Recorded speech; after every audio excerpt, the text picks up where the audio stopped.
The logical necessity of non-duality? Picture this. You're sitting in a quiet room, gazing out the window at a beautiful tree.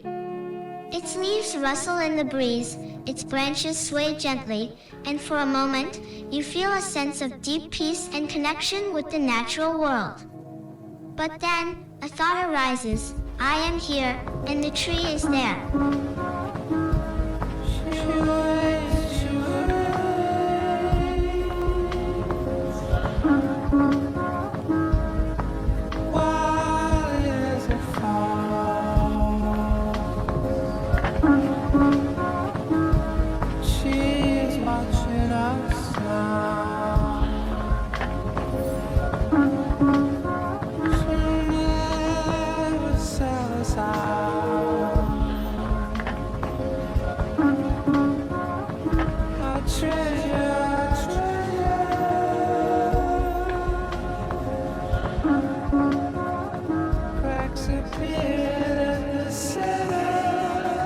We are separate, distinct entities, each with our own independent existence. This thought, so simple and so common, is at the root of a profound misunderstanding that has shaped our perception of reality for centuries. It is the belief in the fundamental separateness of things, the idea that the world is composed of distinct, independent entities that interact with each other but ultimately remain separate and distinct. But what if this belief, so deeply ingrained in our minds and so widely accepted as common sense, is actually a profound illusion? What if the true nature of reality is something far more mysterious, more interconnected, and more logically necessary than we have ever imagined? This is the question that lies at the heart of this book, and it is a question that has been asked and answered by some of the greatest philosophical and spiritual traditions in human history. From the ancient sages of India and China to the modern exponents of Advaita Vedanta and Mahayana Buddhism, the non-dual perspective has emerged again and again as a powerful challenge to our ordinary, dualistic way of seeing the world. At its core, the non-dual perspective is the recognition that the fundamental nature of reality is an undivided, seamless whole, free from the divisions and separations that characterize our ordinary perception. It is the realization that the apparent multiplicity of things is actually an expression of a deeper, more fundamental unity, and that the boundaries we draw between self and other, subject and object, mind and matter, are ultimately conceptual constructs that do not reflect the truth. Of course, realizing the non-dual nature of reality is not always easy or straightforward. It requires a willingness to question our deepest assumptions and beliefs, to let go of our habitual patterns of thought and perception, and to open ourselves to a fundamentally different way of seeing and being in the world. But as we will explore in the course of this book, there are many powerful tools and practices that can help us to deepen our understanding and realization of non-duality, from the rigorous analysis of logical principles to the transformative practices of meditation and contemplative inquiry, by combining the insights of both Eastern and Western philosophical traditions. And by grounding our exploration in the direct experience of the non-dual nature of reality, we aim to create a comprehensive and accessible guide to the liberating truth of non-duality. Whether you are a seasoned practitioner of Eastern spirituality or a curious seeker exploring these ideas for the first time, we hope that this book will provide you with a clear and compelling introduction to the profound and transformative perspective of non-duality. The central question that we will be exploring throughout this book is how the consistent, undivided nature of reality challenges our ordinary, dualistic understanding of ourselves and the world. We will see how the principles of logic and reason, when followed to their natural conclusions, point inevitably towards the non-dual nature of things, and how this realization has the power to transform every aspect of our lives, from our personal relationships to our philosophical and spiritual pursuits. To guide us on this journey, we will be drawing on the wisdom and insights of some of the greatest non-dual philosophers and practitioners in history, from the ancient sages of the Upanishads and the Buddha to the medieval Christian mystics and the modern exponents of Advaita Vedanta and Zen. We will also be engaging with the latest findings of contemporary science and philosophy, exploring how the non-dual perspective is supported by recent developments in fields such as quantum physics, neuroscience, and cognitive psychology. Throughout the book, we will be providing practical exercises and contemplations that can help you to directly experience the non-dual nature of reality for yourself, and to integrate this understanding into your daily life and relationships. Whether you are a seasoned meditator or a complete beginner, these practices will offer you a powerful way to deepen your realization of the ultimate unity and interconnectedness of all things. The book is structured in 6 chapters, each of which explores a different facet of the non-dual perspective and its implications for our understanding of reality. In Chapter 1, we will examine the limits of dualistic perception and the logical inconsistencies that arise when we try to maintain a separate, independent view of the self and the world. In Chapter 2, we will explore the logical necessity of the non-dual perspective, and how the principles of identity, non-contradiction, and the excluded middle point inevitably towards the ultimate unity of all things. In Chapter 3, we will investigate the emptiness of conceptual thought, and how our ordinary ways of understanding and categorizing reality are ultimately based on a fundamental misperception of the nature of things. In Chapter 4, we will explore the transformative power of non-dual realization, and how the direct recognition of our inherent unity with all things can radically shift our sense of self and our relationship to the world. In Chapter 5, we will examine the non-dual essence of Christian contemplative practice, and how the insights of mystics such as Meister Eckhart and St. John of the Cross can help us to deepen our understanding of the ultimate nature of reality.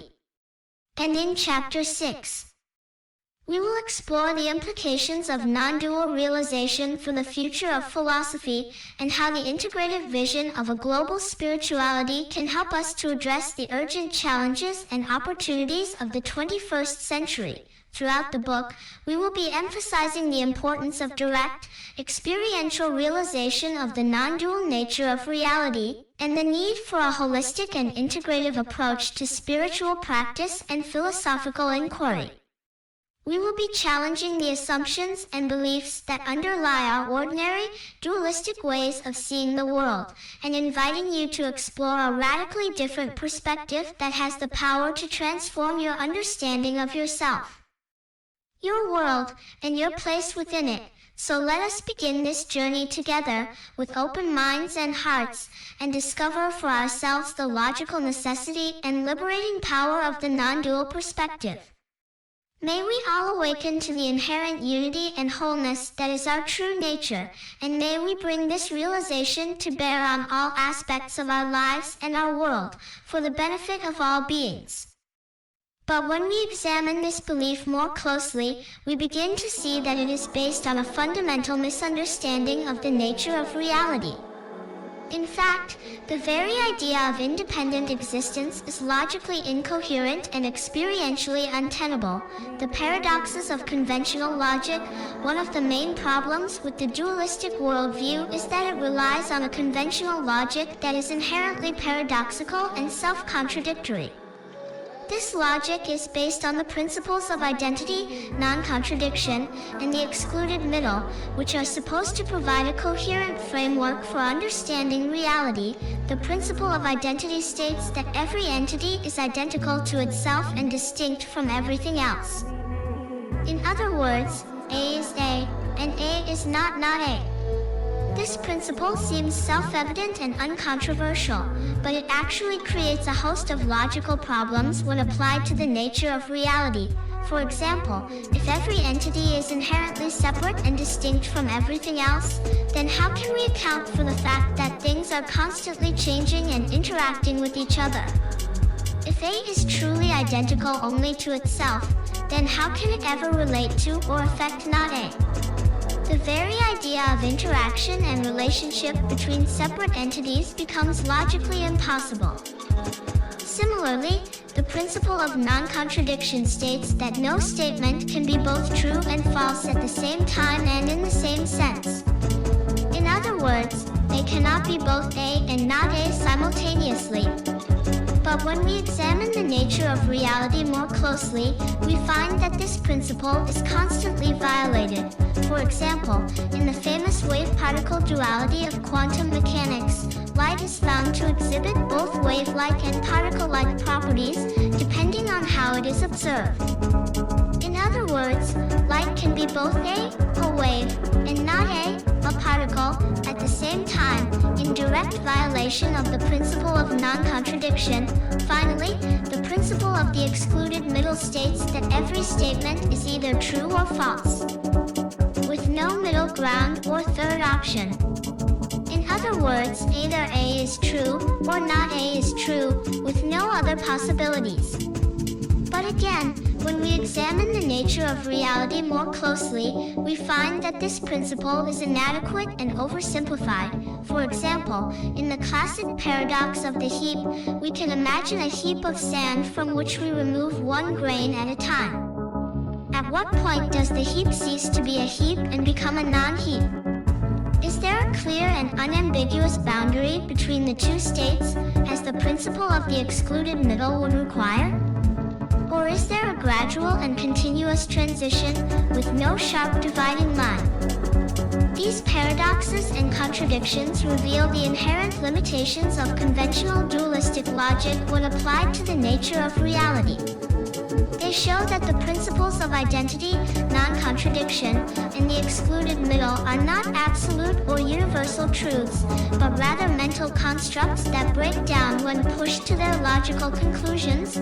The inherent impermanence and fluidity of all phenomena. Another major problem with the dualistic worldview is that it fails to account for the inherent impermanence and fluidity of all phenomena. When we examine the nature of reality closely, we find that everything is constantly changing, arising, and passing away in a ceaseless flow of transformation and flux. From the smallest subatomic particles to the largest cosmic structures, from the most fleeting thoughts and sensations to the most enduring objects and entities, nothing in the universe is static, fixed, or permanent. Everything is in a state of constant becoming, never remaining the same from one moment to the next. This fundamental impermanence of all phenomena poses a serious challenge to the dualistic belief in the independent existence of things. If everything is constantly changing and transforming, then how can we say that anything has a fixed, essential nature that remains the same over time? How can we maintain the idea of separate, self-contained entities when the very boundaries and distinctions between things are fluid and ever-shifting? The Buddhist tradition has long recognized the impermanence and insubstantiality of all phenomena, and has made this insight a cornerstone of its philosophical and spiritual teachings. The Buddha himself emphasized the importance of seeing through the illusion of permanence and independent existence, and of realizing the fundamental emptiness and interdependence of all things. In the famous Heart Sutra, one of the most important texts of Mahayana Buddhism, we find a powerful expression of this non-dual understanding of reality. Form is emptiness, emptiness is form. Form is not other than emptiness, emptiness is not other than form. The same is true of feelings, perceptions, mental formations, and consciousness. This passage points to the ultimate insubstantiality and fluidity of all phenomena, and the way in which the apparent solidity and separateness of things is actually a mental construct that obscures the true nature of reality. When we see through this construct and realize the emptiness and interdependence of all things, we begin to experience a profound sense of liberation and freedom from the limitations of dualistic thinking. The Buddhist teachings on anatta, not self, one of the most radical and transformative insights of the Buddhist tradition is the teaching of anatta, or not self. This teaching challenges the very core of the dualistic worldview, the belief in the existence of a separate, independent self that is the center and owner of our experience. According to the Buddha, the idea of a permanent, unchanging self is actually a delusion, a mental construct that arises from our attachment to the various elements of our experience. When we examine our experience closely, we find that what we call the self is actually a constantly changing stream of physical sensations, feelings, perceptions, mental formations, and consciousness, with no fixed or essential nature. The Buddha taught that these 5 aggregates, or skandhas, are all impermanent, insubstantial, and ultimately unsatisfactory, and that clinging to them as if they were a true self is the root cause of suffering and delusion. By seeing through the illusion of the self and realizing the emptiness and interdependence of all phenomena, we can find true liberation and freedom from the cycle of suffering. This teaching of anatta is a powerful challenge to the dualistic belief in the independent existence of the self, and it points to a radically different understanding of the nature of reality. When we let go of the belief in a separate self and realize our inherent emptiness and interconnectedness with all things, we experience a profound sense of peace, openness, and freedom, as the great Buddhist sage Nagarjuna writes in his famous Mulammadhyamakarika, or fundamental verses on the middle way: empty, the world is born; empty, it ceases. In the empty, who is born and who ceases? The self is like a mirage or a dream. It is not born and it does not cease. This passage points to the ultimate emptiness and non-arising of all phenomena, including the self, and the way in which our ordinary perception of reality is like a mirage or a dream, with no fixed or independent existence. The Taoist concept of yin and yang, another ancient philosophical tradition that challenges the dualistic worldview, is Taoism, which originated in China around the 6th century BCE. At the heart of Taoist thought is the concept of yin and yang, the two complementary and interdependent forces that are seen as the fundamental principles of the universe. According to Taoist philosophy, yin and yang are not separate or opposing entities, but rather two aspects of a single, undivided reality. Yin represents the feminine, receptive, and yielding aspects of existence, while yang represents the masculine, active, and assertive aspects. But these two principles are not fixed or absolute categories, but rather fluid and dynamic qualities that are constantly shifting and transforming into each other. This understanding of the unity and interdependence of opposites is a powerful challenge to the dualistic belief in the separation and opposition of things. It suggests that the apparent divisions and conflicts that we perceive in the world are actually superficial and illusory, and that beneath the surface of duality lies a deeper, more fundamental unity. As the great Taoist sage Lao Tzu writes in the Tao Te Ching, one of the most important texts of Taoist philosophy, the Tao gives birth to one, one gives birth to two, two gives birth to three, three gives birth to all things. All things carry yin and embrace yang, and through the blending of their energies, they achieve harmony. His passage points to the way in which the ultimate reality, the Tao, gives rise to the multiplicity of phenomena through the interplay of yin and yang, and how all things are ultimately expressions of this fundamental unity and harmony. The Taoist concept of yin and yang is not just an abstract philosophical idea, but a practical tool for understanding and navigating the complexities of life. By recognizing the fluid and dynamic nature of reality, and the way in which apparent opposites are actually complementary and interdependent, we can find greater balance, harmony, and wisdom in our lives. Exercises for investigating the nature of the self and seeing the interconnectedness of all things. To deepen our understanding of the limitations of dualistic perception and begin to experience the non-dual nature of reality directly, we can engage in various exercises and contemplations. Here are a few suggestions. 1. Investigate investigating the nature of the self, take some time to sit quietly and observe your experience closely. Notice the various sensations, thoughts, and emotions that arise in each moment, without trying to grasp or push them away. Ask yourself, where is the self in all of this?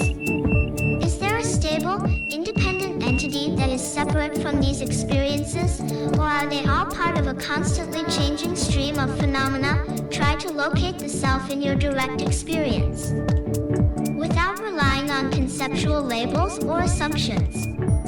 Is it in the body, the mind, the emotions? See if you can find a solid, unchanging core that you can identify as your true self. 2. Seeing the interconnectedness of all things, choose an object in your environment and contemplate its nature deeply.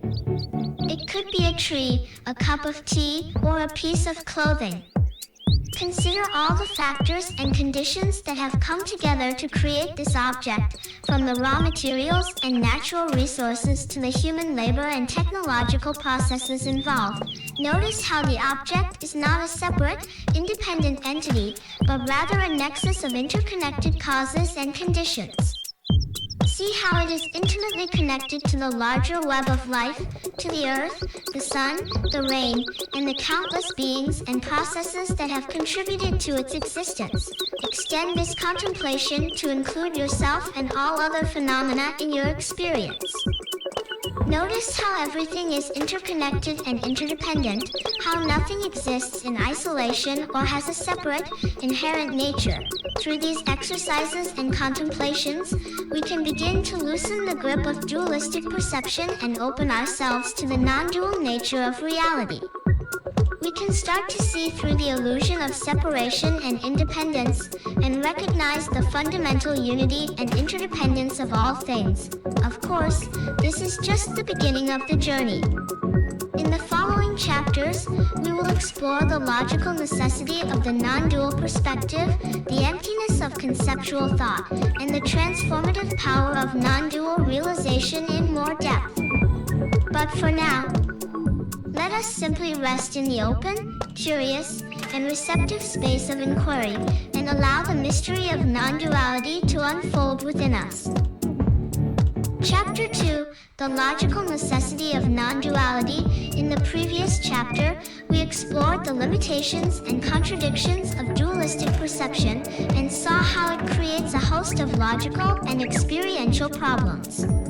We also examined some of the key insights from the Buddhist and Taoist traditions that challenge the notion of a separate, independent self and point towards the non-dual nature of reality. In this chapter, we will delve deeper into the logical necessity of the non-dual perspective, and see how it follows directly from the basic principles of reason and argumentation. We will examine 3 fundamental laws of logic: the law of identity, the law of non-contradiction, and the law of the excluded middle, and show how they inevitably lead us to a non-dual understanding of reality.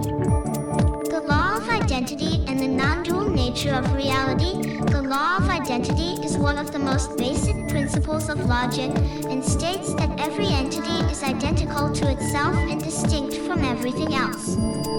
In other words, A is A, and A is not A. This law seems self-evident and uncontroversial, but as we saw in the previous chapter, it actually creates a host of logical problems when applied to the nature of reality. If we take the law of identity to its logical conclusion, we are led to a view of reality as composed of separate, independent entities, each with its own inherent nature and essential identity. But as we have seen, this view is untenable and self-contradictory. It fails to account for the constant change and interconnectedness of all phenomena, and creates logical paradoxes when pushed to its limits. The non-dual perspective, on the other hand, recognizes that the true nature of reality is not composed of separate, independent entities, but rather is an undivided and seamless whole, free from any inherent divisions or boundaries. From this perspective, the law of identity takes on a new and deeper meaning. In Instead of referring to the inherent identity of separate entities, the law of identity in a non-dual context refers to the fundamental sameness and unity of all phenomena. It means that everything is ultimately identical to the non-dual nature of reality itself, and that the apparent distinctions and boundaries between things are merely conventional and relative. This understanding is expressed in the Mahayana Buddhist concept of shunyata, or emptiness.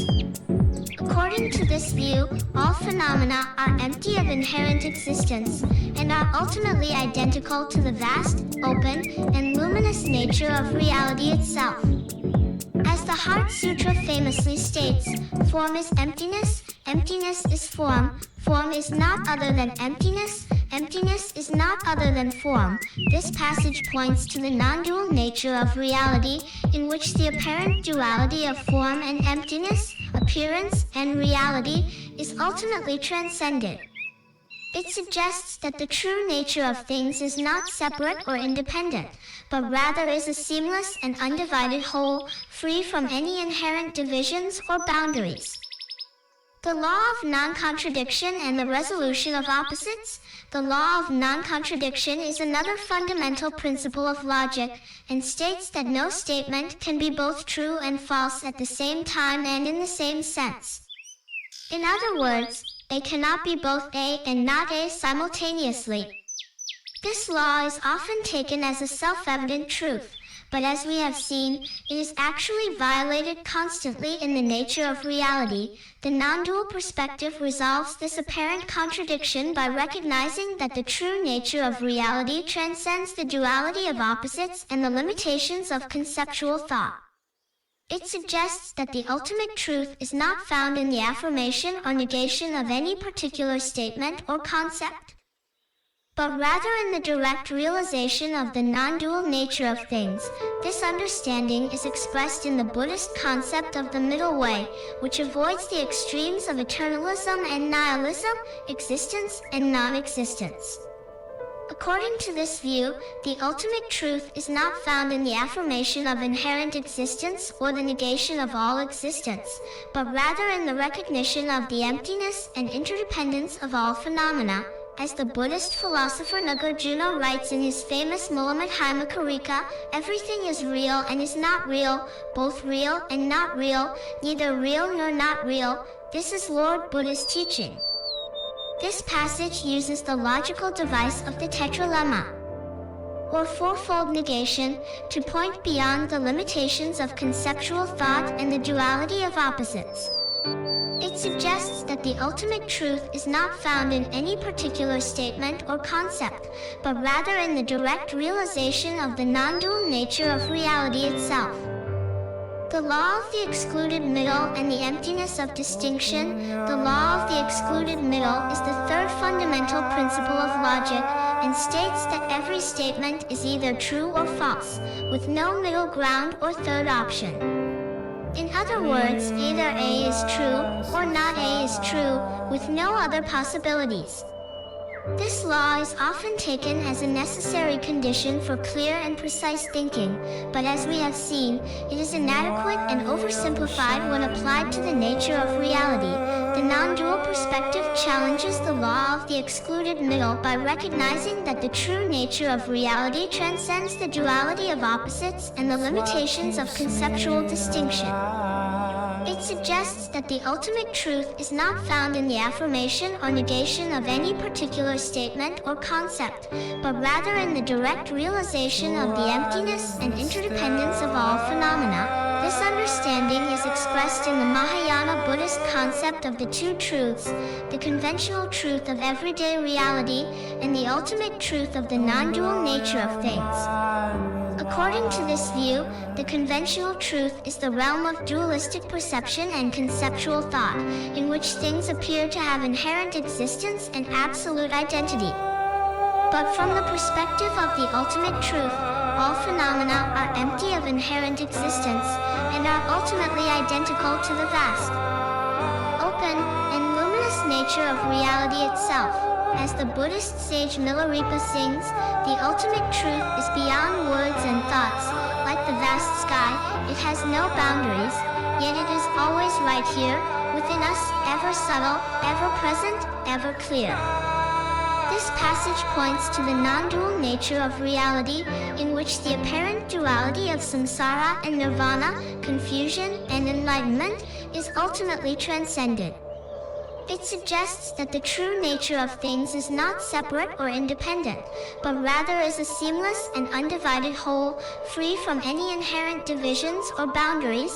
The Advaita Vedanta teachings on the non-dual nature of Brahman and the self, another ancient philosophical tradition that points to the non-dual nature of reality, is Advaita Vedanta, one of the 6 main schools of classical Indian philosophy. Advaita Vedanta is a non-dualistic system of thought that emphasizes the ultimate unity of the individual self, Atman, and the universal self, Brahman. According to Advaita Vedanta, the true nature of the self is not the limited, finite ego that we normally identify with, but rather the infinite, eternal, and unchanging consciousness that is the ground of all being. This universal consciousness, known as Brahman, is the ultimate reality that underlies and pervades all things, and is identical to the innermost essence of each individual self. The great Advaita sage Adi Shankara, who lived in the 8th century CE, expressed this non-dual understanding in his famous statement, "Brahman is the only truth, the world is illusion, and there is ultimately no difference between Brahman and individual self." This statement points to the non-dual nature of reality, in which the apparent duality of the individual self and the universal self, the finite and the infinite, is ultimately transcended. It suggests that the true nature of the self is not separate or independent from the ultimate reality of Brahman, but rather is a direct expression and manifestation of that reality.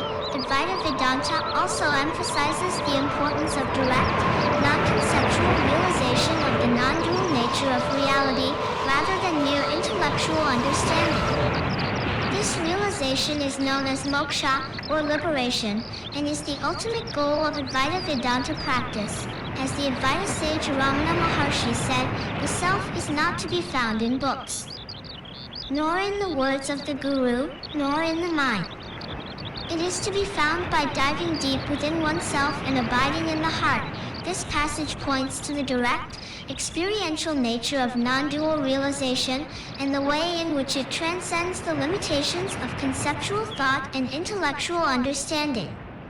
It suggests that the ultimate truth of the self and the world is not something that can be grasped or understood through the mind, but rather must be directly experienced and embodied in the depths of one's being. Exercises for contemplating the emptiness of phenomena and resting in non-dual awareness, to deepen our understanding of the logical necessity of the non-dual perspective. And to experience it directly in our own being, we can engage in various exercises and contemplations. Here are a few suggestions. 1. Contemplating the emptiness of phenomena. Choose an object of awareness, a thought, sensation, or perception, and examine it closely. Notice how it arises and passes away in each moment, without any solid or inherent existence. See how it is empty of any independent nature, and is ultimately identical to the vast, open, and luminous nature of reality itself. Extend this contemplation to include all phenomena in your experience, from the most subtle to the most gross. Notice how everything is empty of inherent existence, and is ultimately a manifestation of the non-dual nature of reality. 2. Resting in the natural state of non-dual awareness. Take some time to sit quietly and rest in the natural state of non-dual awareness. Let go of any attempt to grasp or reject your experience, and simply allow everything to be as it is. Notice how thoughts, sensations, and perceptions arise and pass away on their own, without any solid or inherent existence. Rest in the vast, open, and luminous nature of awareness itself, free from any dualistic grasping or aversion.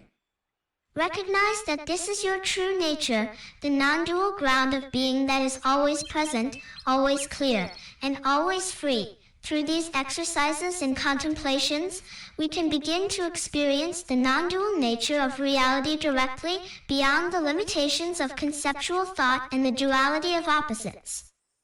We can recognize that the true nature of things is not separate or independent, but rather is a seamless and undivided whole, free from any inherent divisions or boundaries. Of course, this is just the beginning of the journey.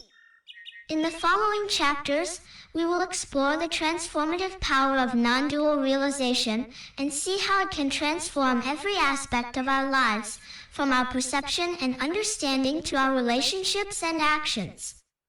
But for now, let us simply rest in the natural state of non-dual awareness and allow the wonder and mystery of reality to unfold within us.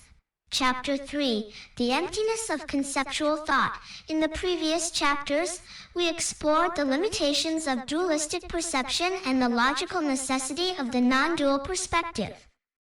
We saw how the fundamental principles of logic, the law of identity, non-contradiction, and the excluded middle, inevitably point towards a non-dual understanding of reality, in which all phenomena are empty of inherent existence and are ultimately identical to the vast, open, and luminous nature of awareness itself.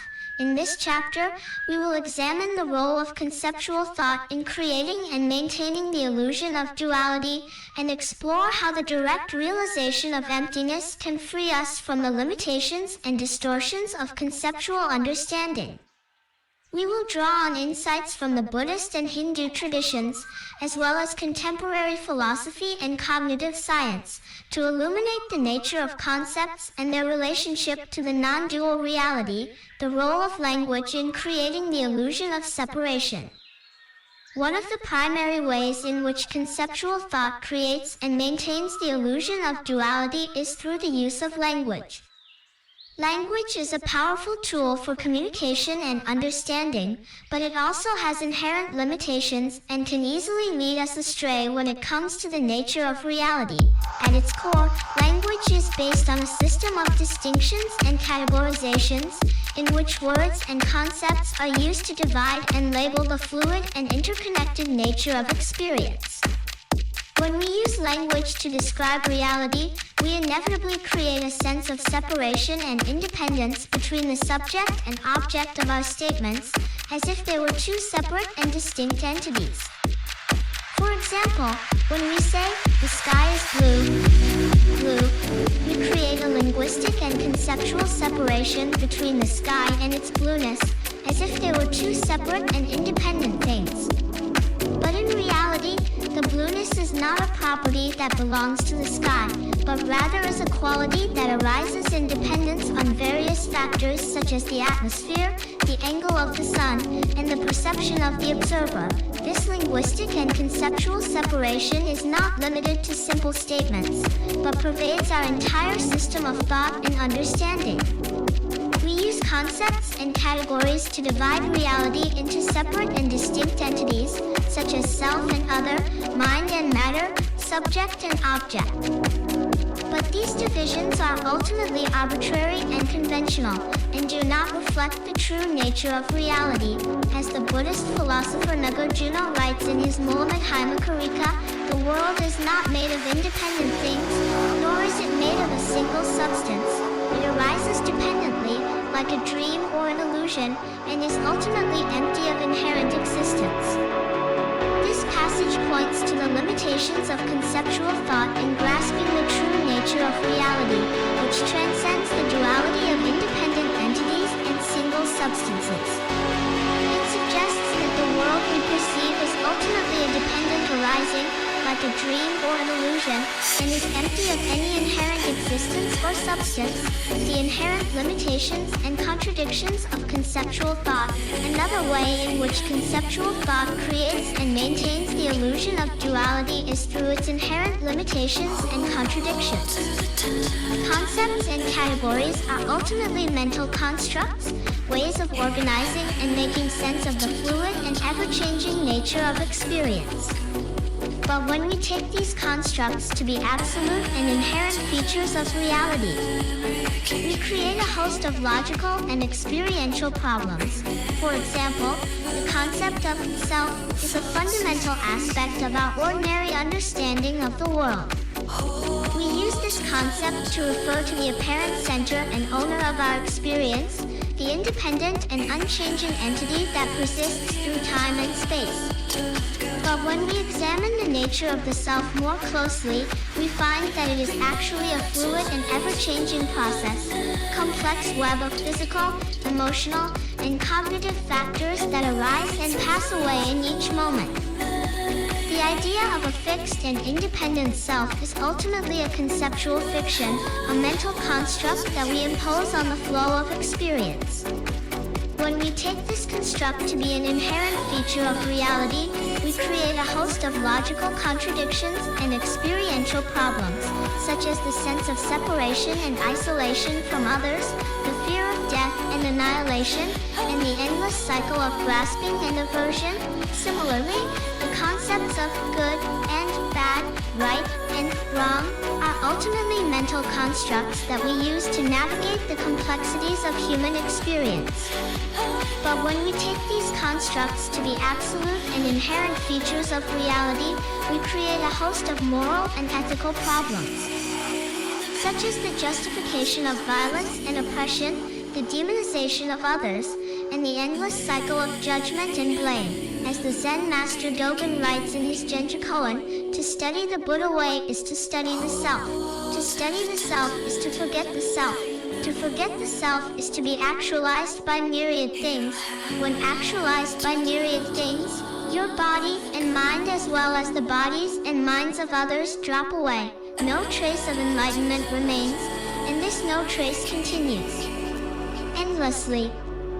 This passage points to the way in which conceptual thought creates a sense of separation between the self and the world, and how the direct realization of the emptiness of the self leads to a profound transformation of our understanding and experience. When we let go of the conceptual construct of the self and allow ourselves to be actualized by the myriad things of the world, we discover a vast and boundless reality that transcends all dualistic concepts and categories. The Advaita Vedanta teachings on avidya, ignorance, and the superimposition of name and form, the Hindu tradition of Advaita Vedanta offers a similar perspective on the role of conceptual thought in creating the illusion of duality. According to Advaita Vedanta, the root cause of suffering and delusion is avidya, or ignorance, which is the fundamental misunderstanding of the nature of reality. Avidya is not simply a lack of knowledge or information, but a deep-seated cognitive and perceptual distortion that obscures the true nature of the self and the world. It is the tendency to identify with the limited and conditioned aspects of our experience, such as our thoughts, emotions, and sensations, and to take them as the ultimate reality. This identification creates a sense of separation and duality between the self and the world, the subject and the object, the knower and the known. It leads us to believe in the inherent existence of a separate and independent self, which is constantly seeking pleasure and avoiding pain, grasping at what it wants and rejecting what it doesn't want. According to Advaita Vedanta, this sense of separation and duality is ultimately an illusion, a product of the superimposition of name and form on the non-dual reality of Brahman, or pure consciousness. Name and form are the conceptual and linguistic categories that we use to divide and label the fluid and interconnected nature of experience, creating the appearance of separate and distinct entities. But as the great Advaita sage Adi Shankara writes in his Vivekachudamani, Brahman is the only truth, the world is illusion, and there is ultimately no difference between Brahman and individual self. This passage points to the non-dual nature of reality, in which the apparent duality of the self and the world, the individual and the universal, is ultimately transcended. It suggests that the true nature of the self is not the limited and conditioned ego, but rather the infinite and eternal consciousness that is the ground of all being. The Zen teachings on the transmission of mind beyond words and concepts. The Zen tradition of Buddhism offers another powerful perspective on the limitations of conceptual thought and the direct realization of the non-dual nature of reality. Zen emphasizes the importance of direct, non-conceptual experience and the transmission of the Buddha's mind beyond words and concepts. According to Zen, the ultimate truth of reality cannot be grasped or understood through intellectual analysis or philosophical speculation.